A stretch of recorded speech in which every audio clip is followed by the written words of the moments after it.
બિલવાણી ગામે સહસ્ત્રચંડી મહાયજ્ઞનો 5મો દિવસ પંચમ દિવસે 1000 જેટલી કુંવારિકાઓનું પૂજન કરવામાં આવ્યું।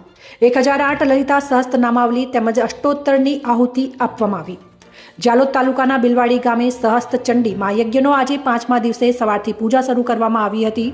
તેમજ 5મા દિવસે ખાસ 1008 જેટલી કુંવારિકાઓનું શાસ્ત્રોક્ત મંત્રોચ્ચાર સાથે મુખ્ય યજમાન મુકેશભાઈ ખચ્ચર સહિત મુખ્ય પંડિત પ્રવીણજી પુરોહિત દ્વારા કુંવારિકાઓને કંકુ તિલક કરી ફૂલહાર કરી પૂજન કરવામાં આવ્યું હતું। તેમજ ખાસ 5મા દિવસે મા ભગવતીના 1000 નામ છે, જે નામોથી મા ભગવતીને પ્રસન્ન કરવા માટે લલિતા સહસ્ત્ર નામાવલીનું હવન કરવામાં આવ્યું હતું, જેમાં ખાસ નાગરવેલના પાન, માલપુઆ, સાકલ્ય સહિતની મહા આહુતિ આપવામાં આવી હતી।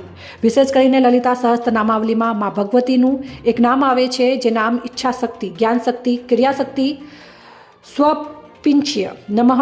આ નામ મા ભગવતી બધાની મનોકામના પૂર્ણ કરે છે। આ જ કારણથી આજે સહસ્ત્રચંડી મહાયજ્ઞમાં 1008 લલિતા સહસ્ત્ર નામાવલીની વિશેષ આહુતિ આપવામાં આવી હતી। તેમજ આજે પંચમ દિવસે સહસ્ત્રચંડી મહાયજ્ઞમાં ખાસ સગ્રહ મખ શ્રી દુર્ગા સપ્તસતી પાઠ દ્વારા હવન કરવામાં આવ્યું હતું। મા ભગવતીને પ્રસન્ન કરવાના વિશેષ પ્રકારે બનાવેલ ખીરનો અને હલવાનો અલગ અલગ ફળની આ મહા આહુતિ આપવામાં આવી હતી। આજે કન્યા પૂજન કરતા ભક્તિનો માહોલ સર્જાયો હતો। તેમજ સાંજે પંચમ દિવસે દાહોદના ધારાસભ્ય કનૈયાલાલ કિશોરીએ પણ લાભ લીધો હતો। અહેવાલ બાબુભાઈ મોહનિયા, દાહોદ।